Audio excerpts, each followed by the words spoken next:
বিবিসির সঙ্গে সাক্ষাৎকারের প্রসঙ্গে যদি আসি, প্রধানমন্ত্রী শেখ হাসিনা বলেছেন যুক্তরাষ্ট্র তাকে ক্ষমতায় চায় না বলেই বাংলাদেশের বিশেষ নিরাপত্তা বাহিনীর উপর নিষেধাজ্ঞা দিয়েছে, যার কথা আপনি বলছিলেন র্যাব। যুক্তরাষ্ট্র শেখ হাসিনাকে ক্ষমতায় চায় না, এইটার তাৎপর্য আসলে কি? মানে যুক্তরাষ্ট্রের কি ক্ষমতা রয়েছে যে একটি দেশের মানে মানে ক্ষমতায় না চাওয়ার, মানে শেখ হাসিনাকে ক্ষমতা না চাওয়ার? যেখানে মানে প্রশ্নটি আসছে হচ্ছে এই জায়গা থেকে, শেখ হাসিনা পার্লামেন্টে বলেছেন যুক্তরাষ্ট্রের ক্ষমতা রয়েছে যে কোনো দেশের ক্ষমতা উল্টে পাল্টে দেওয়ার। আমাদের প্রশ্নটা আমরা এইভাবে করতে পারি যে তাহলে কি শেখ হাসিনা এতদিন ক্ষমতায় আছেন কারণ হচ্ছে যুক্তরাষ্ট্র চেয়েছিল শেখ হাসিনাকে ক্ষমতায় দেখতে? আমার মনে হয় ওনার উত্তরটাকে আপনারা আউট অফ কনটেক্সট দিচ্ছেন। বিবিসিতে ওনাকে বারবার জিজ্ঞাসা করা হইলো যে কেন তোমাকে স্যাংশন দিয়েছে, কেন তোমাকে স্যাংশন দিয়েছে, সেটাতে উনি উত্তর বলেছেন যে তখন তারা হয়তোবা তারা আমাকে চায় না তার জন্য স্যাংশন দিয়েছে। তো আই ডোন্ট থিঙ্ক এই কথাটাতে এটা। আপনি আমাকে বলেন এই কথাটা কি অর্থ? সালমান ভাই আপনি বলেন এই কথাটা কি অর্থ আমাকে, যে আমেরিকা চায় না মনে হয়, তো মনে হয় আমাকে ক্ষমতায় দেখতে, এই কথা কি অর্থ? তুমি স্যাংশন দিয়েছে। ইউসি আমাদের কথাটা হচ্ছে যে র্যাব হলো আমেরিকাই, তারাই এটাকে ক্রিয়েট করেছে, সৃষ্টি, এটা ওদের সৃষ্টি, তারা ট্রেনিং দিয়েছে, তারা ইকুইপমেন্ট সাপ্লাই করেছে এবং তারাই আবার ওদেরকে স্যাংশন দিল। সো এটা আমাদের, যখন র্যাবকে স্যাংশন দেওয়া হয়েছিল আমরা ডেফিনেটলি আমরা কিন্তু এক্সপেক্ট করি নাই এটা তারা করবে। তো ওর জন্যই মাননীয় প্রধানমন্ত্রী কিন্তু র্যাবকে আমেরিকা ট্রেনিং দিতে হেল্প করছে, সৃষ্টি করছে, এইটা একটু মানে মানে এইটা যুক্তির ধোপে বড় যুক্তি হয়? যেমন সালমান ভাই আমি আপনার সঙ্গে কাজ করছি, তার মানে কি এইটা দাঁড়ায় যে আমি মানে আপনাকে কি প্রশ্ন করব না করবো সেটা আমাকে মানে আপনি বলে দিবেন বা আপনি আপনার দিকে আমার তাকায় থাকতে হবে? ব্যাপারটা কি এরকম? র্যাব আমেরিকা সৃষ্টি করছে, তো আমেরিকা বলতেই পারে যে র্যাব এই কাজ ভালো করে না, খারাপ করছে, এটাতে কি সমস্যা আমি বুঝি না। কিন্তু ওখানে সমস্যা নাই, সমস্যাটা হচ্ছে যে ট্রেনিং তো তারা দিয়েছে। আমাদের যেটা বক্তব্য হচ্ছে তোমরাই তো ওদেরকে ট্রেন করলা, তো তারা যদি আজকে এমন কোন কাজ করেছে যেটা তোমার পছন্দ হচ্ছে না, আমাদের বক্তব্যটা হচ্ছে তো তাহলে তোমরাই যাকে ট্রেন করছো তোমরাই তো শিখাই দিছো ওকে কি করতে না করতে, মানে ওরা শিখাই দিছে ওকে কেমনে মারতে হবে সেটা। এক্স্যাক্টলি, ট্রেনিং ওরাই দিছে। আপনাকে শোনেন, না না না, I know very important point Khalid, আপনি যদি মনে রাখেন when was RAB created? RAB কখন ক্রিয়েট করা হয়েছে? 2004 এ আপনার না তখন অপারেশন ক্লিন আউট মনে আছে আপনার? মনে আছে রাইট, মনে আছে। তাহলে তো that was done with the support of the Americans. Okay, America এমন হইতে পারে না যে আমেরিকা এখন ভালো হয়ে গেছে, ওই সময় সাপোর্ট করছে, ওই সময় দরকার ছিল, এখন র্যাবকে আসলে পলিটিক্যালি ব্যবহার করা হচ্ছে? আমরা তো মনে করি আমেরিকা খুবই ভালো আছে, আমরা কিন্তু কোনো সময় মনে করি না আমেরিকা খারাপ আছে। আমাদের আমেরিকার সাথে খুব ভালো সম্পর্ক আছে এবং এই সম্পর্ক ভালোই থাকবে, এটা নিয়ে কিন্তু কোনো সমস্যা নাই। আচ্ছা, আপনাকে একটু আমি শোনাতে চাই যে আপনি আসবেন এবং আমরা দর্শকদের কাছে জানতেও চেয়েছিলাম যে বাংলাদেশের প্রধানমন্ত্রী শেখ হাসিনা বলেছেন যুক্তরাষ্ট্র হয়তো তাকে ক্ষমতায় চায় না বলেই বাংলাদেশের বিশেষ নিরাপত্তা বাহিনীর উপর নিষেধাজ্ঞা দিয়েছে। আপনারও কি তাই মনে হয় কিনা? শতকরা 60% দর্শক মনে করেন যে হ্যাঁ তাই মনে হয়, শতকরা 40% দর্শক মনে করেন যে না তা মনে হয় না। 79,000 দর্শক ভোট দিয়েছেন, it's a big number for social media, এবং তারা বলেছেন যে 79,000 দর্শক। আমরা একটু আমি কিন্তু সারপ্রাইজ, আপনার সার্ভে গুলি তো নরমালি 99% হয়, আজকে 60-40 হয়েছে, এটা আমার কাছে একটু সারপ্রাইজিং মনে হচ্ছে। 91% হয় না, বাট মানে ক্লিয়ার মেজরিটি থাকে আর কি, সরকার এগেইনস্টে যেটা যায় সেখানে বেশি থাকে। ডেফিনেটলি আমি একটু ব্যাংক পরিস্থিতির মধ্যে আসি, যে আমরা যদি একটা ঘটনার দিকে তাকাই, 2022 সালে ইসলামী ব্যাংকের যখন বিপদে পড়ে তখন নানা ধরনের রিপোর্ট সেখানে আসতে থাকে। সেখানে আমরা একটা জিনিস দেখছিলাম যে 2020 সালের ঋণ পরিস্থিতির উপর ভিত্তি করে 2021 সালের অক্টোবরে কেন্দ্রীয় ব্যাংকের একটি বিভাগের প্রণীত প্রতিবেদনে উদ্বেগ প্রকাশের কথা তখন সামনে আসছিল। তখন বলা হয়েছিল যে 4 জন বড় ব্যবসায়ী জনতা ব্যাংক ও ইসলামী ব্যাংক থেকে 21,063 কোটি 58 লাখ টাকা ঋণ নিয়েছেন। এসব ঋণ সময় মতো ফেরত না হলে আমানতকারীরা সংকটে পড়তে পারেন। এর মধ্যে নাম ছিল হচ্ছে এসালাম গ্রুপের চেয়ারম্যান মোহাম্মদ সাইফুল আলম ও তার পরিবারের 4 জন, এক্সিম গ্রুপের চেয়ারম্যান নজরুল ইসলাম মজুমদার ও তার স্ত্রীর নাম, আইএফএসি গ্রুপের চেয়ারম্যান ভাইস চেয়ারম্যান জনাব সালমান এফ রহমান এবং এসবিএসি ব্যাংকের চেয়ারম্যান জনাব আব্দুল কাদের মোল্লার নাম। এখানে আসলে বলা হয়েছিল যে বাংলাদেশ ব্যাংকের অনুমতিক্রমে ওই ব্যাংক একক সীমায় কত টাকা ঋণ দেওয়া যেতে পারবে সেটা আসলে তারা ক্রস করে লোন দিয়েছিল, এবং তার ফলে ব্যাংকগুলির অবস্থা খারাপ হয়েছিল, ভালো হয়েছিল। এই সম্পর্কে আপনার একটু মতামত শুনতে চাই আমি। না, সেটা বাংলাদেশ ব্যাংক তো তার সবসময় যখন তারা ইন্সপেকশন করে, তারা তো ওদের যা কাজই আছে অ্যাজ এ রেগুলেটর, যে এই জিনিসটার উপরে একটু লক্ষ্য রাখা, আপনার কনসেন্ট্রেশন, এটা শুধু বাংলাদেশ ব্যাংক কেন, এটা সব জায়গায় সব দেশেই আছে, যেটা বলা হয় concentration of loan to one party. তার জন্য আপনার সিঙ্গেল পার্টি এক্সপোজার লিমিট গুলি আছে, এবং ওই সময় বাংলাদেশ ব্যাংক যদি তার রিপোর্টে they may have found this and that is why they published it এটা, and correctly তারা জনতা ব্যাংক ম্যানেজমেন্ট কে বলেছে দিস ইজ তোমরা ডেফিনেটলি, ওরা বলে নাই যে এরা কেউ ঋণ ফেরত দিচ্ছে না, তারা বলেছে কারেক্টলি দ্যাট যদি এরা ঋণ ফেরত না দিতে পারে তাহলে তোমার ব্যাংকটা কিন্তু বিপদে পড়ে যেতে পারে, যেহেতু কনসেন্ট্রেশন হচ্ছে। তো সেটা টাইমলি তারা ব্যাংক ম্যানেজমেন্টকে জানাইছে যে তোমরা এটাকে এটার সমস্যাটা তোমরা কেয়ারফুল হও, সতর্ক হয়ে যাও, আর ভবিষ্যতে যেন এই ঋণটা কনসেন্ট্রেশন তোমরা কমাইতে পারো। তো এটা কিন্তু একটা স্বাভাবিক, আই ডোন্ট থিঙ্ক এটা নিয়ে কিন্তু this is the regulators proper job they have been doing. Okay, আমি এইটার একটু সাপ্লিমেন্টারি প্রশ্ন করতে চাই যে ইসলামী ব্যাংক মানে একটা বিপদে পড়ছে এবং বলা হয় যে ইসলামী ব্যাংকে আসলে সরকার এবং সরকার সংশ্লিষ্ট যারা লোকজন আছে তারা এটার মধ্যে ঢোকার পরই আসলে ইসলামী ব্যাংকের মানে যেটাকে বলে হচ্ছে ডাউন গ্রেডেশন শুরু। এবং ইসলামী ব্যাংক আসলে বারবার একটি গ্রুপের নাম আসছে, এস আলম গ্রুপ সহ আরো কয়েকটি কারণে, বিশেষ করে এস আলম গ্রুপের কারণে আসলে ইসলামী ব্যাংকের একটা খারাপ অবস্থা তৈরি হয়েছে। আপনি কি একটু মন্তব্য করবেন ইসলামী ব্যাংক নিয়ে?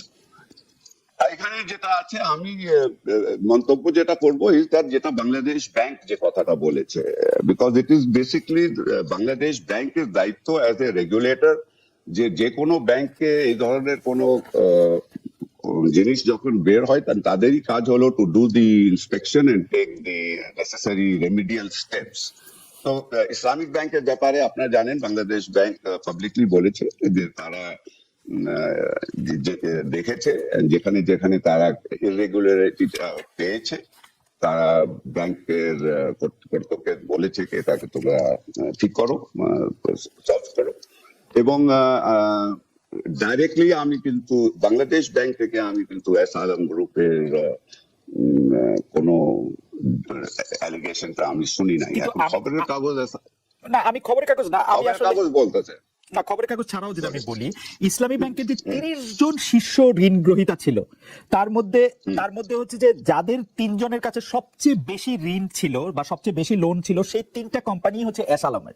এবং এস আলমের এই যে টেক ওভার ইসলামী ব্যাংকে 2017 সালে বা 2017 সালের পরে 18-19 মানে এই সময়টার মধ্যে যে টেক ওভার, এই টেক ওভারটা আসলে মানে মনে হয় না যে মানে আমি যদি আপনাকে সংখ্যায় বলি, এগুলো অবশ্য আপনি সবই জানেন যে শীর্ষ ঋণ গ্রহীতাদের মধ্যে 3টা বড় ঋণ গ্রহীতা S Alam super edible oil, S Alam vegetable oil, S Alam steels and refined sugar mill, তাদের কাছেই আসলে অনেকগুলি টাকা ছিল যে টাকাটা আসলে তাদের থাকার কথা না। মানে সম্মিলিত যদি আমি টাকার পরিমাণ বলি, আপনার নিশ্চয়ই জানা আছে, তারপর আমি একটু বলি যে 18,718 কোটি টাকা, যেটা হলো আসলে 5 বছরে ইসলামী ব্যাংকে এস আলম গ্রুপের ঋণ বেড়েছে, মানে তারা টেক ওভার করার পর 6 গুণের বেশি। মানে এইটা কি আসলে এটা ঠিক হইল কিনা কাজটা, এটাকে অনেকেই মানে এটা পত্রপত্রিকায় বলি আর লোকজন বলে অনেকেই বলছেন যে সে পুরো ব্যাংকটাই লোপাট করে দিচ্ছেন এস আলম গ্রুপ, বিকজ যে কারণগুলি বলতেছে এস আলম সরকারের সাথে সংশ্লিষ্ট ঘনিষ্ঠ, বলা হচ্ছে এস আলমের সাথে সম্পর্ক আছে আওয়ামী লীগের একজন মন্ত্রীর, মানে তো সেটা আপনি আসলে কি হয় দেখেন, বা অনেকে এটাও বলছেন আপনার সাথে সম্পর্ক অনেক বেশি বলে কেউ তাদের কিছু বলতে সাহস পাচ্ছে না, আমি যদি এভাবেও বলি। আমার সাথে সালামের কোনো সম্পর্ক নাই, ইন দ্য সেন্স দ্যাট আমি ওনার সাথে আমার কোনো বিজনেস রিলেশনশিপ নাই। অ্যাজ এ বড় ব্যবসায়ী আমি ওনাকে চিনি, উনি আমাকে চিনেন, কিন্তু আর কি সম্পর্ক আমি বুঝলাম না। আপনি বললেন অনেকেই বলে, কারা বলে কি বলে সেটা আমি ডিটেইলে জানি না, এটা আমার ব্যক্তিগত ব্যাপারটা বললাম। অ্যাজ ফার অ্যাজ যেটা আপনি বললেন, আমি I will again go back যে কথাটা আমি বলেছি দ্যাট ঋণ যদি ব্যাংক মনে করে যে বিজনেস ইজ ওকে, ব্যাংক যদি অ্যাকাউন্ট যদি ঠিক থাকে, রেগুলার আছে, payment is regularly made, security ঠিক আছে, তাহলে আপনার আর Bangladesh Bank as a regulator যদি স্যাটিসফাইড থাকে তাহলে সেখানে আমার আর বেশি কিছু কমেন্ট করার না। আপনি হয়তো দেখতে পারেন, আমাদের দর্শকরা হয়তো দেখতে পারেন, আমি আসলে যে কাগজটি দেখতে পাচ্ছি ইসলামী ব্যাংকের বার্ষিক ঋণ বিতরণের একটা ট্রেন্ড তো আছে। আপনি দেখবেন যে 2016-17 তারিখে সেটা কত টাকা ছিল, আর 17-18 কত ছিল, 2020-21 পরে সেটা 5 বছরের সম্মিলিত ঋণের সমান হয়ে গেছে। এটা একবারে এটা একটা মানে ফিগারগুলি খুব বোরিং, সেজন্য আমি একবারে সেটা একটা জাম্প দিছে। এটা খুব স্বাভাবিক মনে হয় আপনার কাছে, যে মনে হয় না যে এটা আসলে মানে দেয়ার আর সামথিং যেটা আসলে হওয়া উচিত হচ্ছিল না?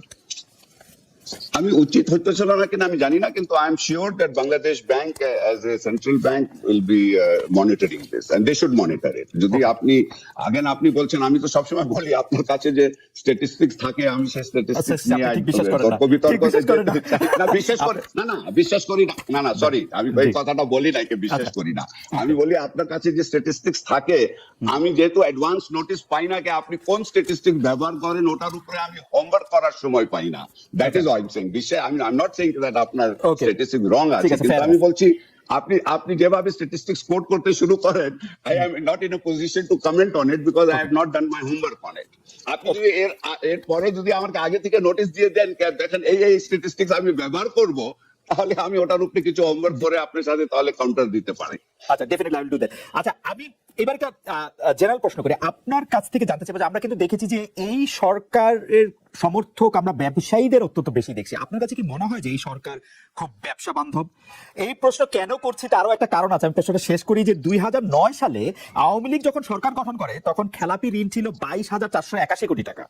আর্থিক খাত কেলেঙ্কারি ঋণ খেলাপিদের সুযোগ দেওয়ার পর সেই খেলাপি ঋণ বেড়ে এখন হয়েছে 1,25,257 কোটি টাকা, অর্থাৎ 6 গুণ বাড়ছে।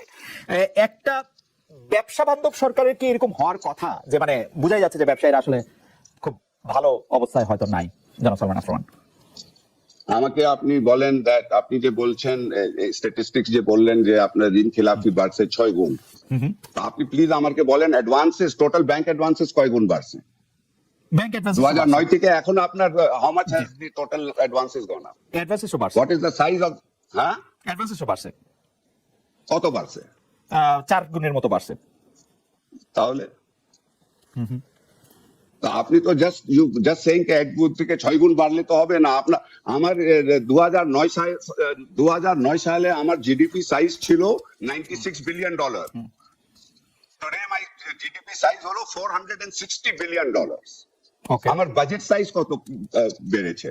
আর আপনি বলছেন ব্যবসায়ীরা খুশি আছে। 100% ব্যবসায়ীরা খুশি আছে, বিকজ মাননীয় প্রধানমন্ত্রী সবকিছু, কিন্তু আজকে আমাদের অর্থনীতির মূল চালিকা শক্তিটা হলো বেসরকারি খাত, এবং আজকে মাননীয় প্রধানমন্ত্রী যে জিনিসটা করেছেন, উনি বেসরকারি খাতের জন্য অনুকূল পরিবেশ তৈরি করেছেন।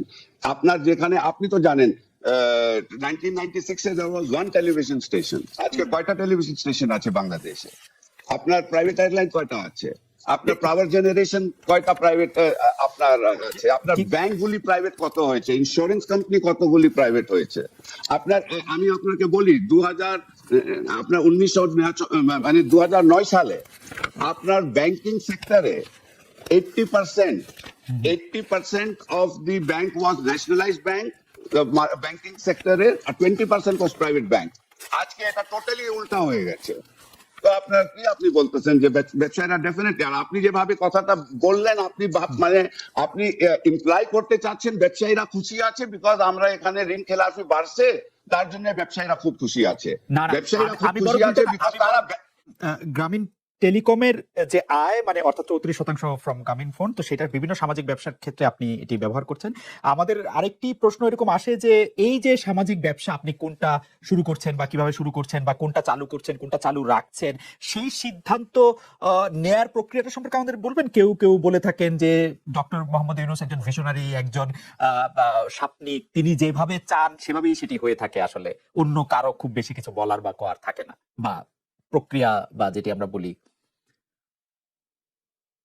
এরকম মানুষ কি শুধু আমাকেই দেখছেন, আর দেশে আরো এরকম মানুষ আছে যারা যে কথা বলে সেটা মেনে নেয়? আপনার ক্ষেত্রে এটা হয় কিনা সেটা আপনার ক্ষেত্রে সেটা হয় কিনা? আমার ক্ষেত্রে যদি এটা কনভিন্সিং মনে হয়, বোর্ড যদি সেটা গ্রহণ করে, এটা বোর্ডের সিদ্ধান্ত। আমি যত কথাই বলি না কেন, শেষ পর্যন্ত এটা মিনিটসে দেখা হবে যে এটা বোর্ডের সিদ্ধান্ত। যে বোর্ড সিদ্ধান্ত নিয়েছে বলে এটা গ্রহণ করা। এটা কার গলার জোর বেশি, কার ক্ষমতার জোর বেশি, কার চিন্তার জোর বেশি, এগুলো ভিন্ন জিনিস। এগুলো আইনে দেখে না, আইন দেখে যে বোর্ডের সিদ্ধান্ত কেনা। এই আপনার সামাজিক ব্যবসার যে মডেল, যেটার কিছুটা ইন্ট্রোডাকশন আপনি আমাদের দিলেন, সেটা সারা পৃথিবীতে অনেক জনপ্রিয় হয়েছে। অনেক জায়গাতেই আমি এটা নিয়ে অনেক ধরনের আলোচনা শুনি, কি ইউনিভার্সিটিতে, কি রাজনৈতিক অঙ্গনে। আপনি যে সামাজিক ব্যবসাগুলির সাথে ওতপ্রোতভাবে নিজেকে এখনো জড়িয়ে রাখছেন, আমাদের দর্শকরাও অনেকে জানেন যে ডক্টর মোহাম্মদ ইউনূস আসলে এখন মানে বয়সটা বলা কিরকম, তারপরেও বলি যে তিনি আসলে 80 পেরিয়ে আসছেন, এখনো তিনি অনেক তরুণ, অনেক উদ্যমী, এবং যে ব্যবসাগুলি তিনি করছেন আমাদের জানার আগ্রহ হচ্ছে সেই ব্যবসাগুলি কেমন করছে। মানে আপনি যেভাবে চিন্তা করছিলেন মুনাফার দিকে বা উদ্যোগ হিসাবে সবার কল্যাণের দিকে, সেটা আপনি কতটা নিজেকে স্যাটিসফাইড মনে করেন? এই ব্যবসাগুলি কিরকম করছেন? আমি খুব উৎসাহিত বোধ করি যে এটা সারা দুনিয়া থেকে যে প্রবল সাড়া পাচ্ছি, এটার জন্য বিভিন্ন দিকে এটা আসছে। আজকে বাংলাদেশ হলো এটার কেন্দ্রভূমি, সবাই তাকিয়ে থাকে আমরা কি বলছি, কিভাবে করছি, আমাদের কথা আমাদের কাজ অনুসরণ করে। এটাকে পৃথিবীর সমস্ত দেশ এটাকে অত্যন্ত সম্মানের চোখে দেখে। এই যে বলা হয় যে উনি অনেক সম্মানী, ওনার অত বড় রকমের একটা গ্রুপ আছে যাতে প্রমোট করার জন্য, ওনার পরিচিতি বাড়ানোর জন্য। এটা আমার পরিচিতি বাড়ানোর জন্য কোনো প্রতিষ্ঠান নিয়োজিত নাই, কনসালটেন্সি ফার্ম নিয়োজিত নাই। আমার এটা মনে হচ্ছে যে কথাটা বলি সেটা মনে লাগে, মনে দাগ কাটে। যেমন একটা উদাহরণ দিই, মাঝখানে একটা কথা শুরু করলাম, এটা খুব ইন্টারেস্টিং, যে বললাম যে এই যে আমাদের স্পোর্টস, খেলাধুলা, এটার একটা প্রচন্ড রকমের সামাজিক শক্তি আছে যেটা আমরা অবহেলা করি, এবং কথাটা হচ্ছে বাংলাদেশকে কেন্দ্র করে। আমি বলি বাংলাদেশে যখন আমাদের ফুটবল কাপ, ওয়ার্ল্ড কাপ হয়, বাংলাদেশের গ্রামে গঞ্জে শহরে বাড়িতে নানা দেশের পতাকা ওড়ে। আমার কাছে মজা লাগে, এত দেশের পতাকা ওড়ে, গ্রামে যারা চেনে না জানে না এরকম দেশের পতাকা ওড়ে। শুধু তাই নয়, তার একটা নিজস্ব ফেভারিট ক্লাব আছে যে ক্লাবের জন্য সে জান দিয়ে দিতে চায়, একেবারে উদ্বিগ্ন থাকে কি হচ্ছে না হচ্ছে, জিতলে কিরকম জয় জয়কার হয়ে যায়, আর হারলে কিরকম কান্নাকাটির রোল পড়ে যায়। আমরা যে এটা কেন হয়, যে লোককে চেনে না, সে কোথায় ব্রাজিল, কোথায় আর্জেন্টিনা, নাম শোনে না কোনোদিন, কিন্তু তার জন্য জান পড়া। আমরা যেটা হলো তার একটা মস্ত বড় শক্তি, এই যে আকর্ষণ করতে পারে, মানুষ আকর্ষণ করতে পারে। কিন্তু এই শক্তিটা আমরা বাণিজ্যিক ব্যবহার করি, মুনাফের কাজে ব্যবহার করি, এন্টারটেইনমেন্টের ব্যবহার করি, কিন্তু সামাজিক কাজে ব্যবহার করি না। এই কথা বলতে আরম্ভ করলাম, অনেকে শুনতে আরম্ভ করলো। তা আমাকে প্রথম রিও অলিম্পিকে দাওয়াত করা হলো বিষয়ে, অলিম্পিক কমিটিকে বলার জন্য, যে যেহেতু লেখালেখি হচ্ছে, পত্রপত্রিকায় বিষয়টা আসছে। তা আমি গেলাম, বললাম, অনেকে পছন্দ করলো বিষয়টা, যে তারা কোনদিন চিন্তা করে না যে স্পোর্টস দিয়ে একটা সামাজিক শক্তি দাঁড় করাতে পারে, সামাজিক ব্যবসা সৃষ্টি হতে পারে। তখন ফ্রান্স থেকে আমাকে আলাদা করে দাওয়াত করলো, সেদিন এখানে রিওতেই, এখানে এন হিদালগো, প্যারিসের মেয়র, আরো বিশদভাবে জানার জন্য দীর্ঘ আলাপ হলো তার স্পোর্টসম্যানদের নিয়ে। পরবর্তীতে আবার সেটা আমাকে প্যারিসে আমন্ত্রণ করলো আরো বৃহত্তর জনসাধারণের জন্য।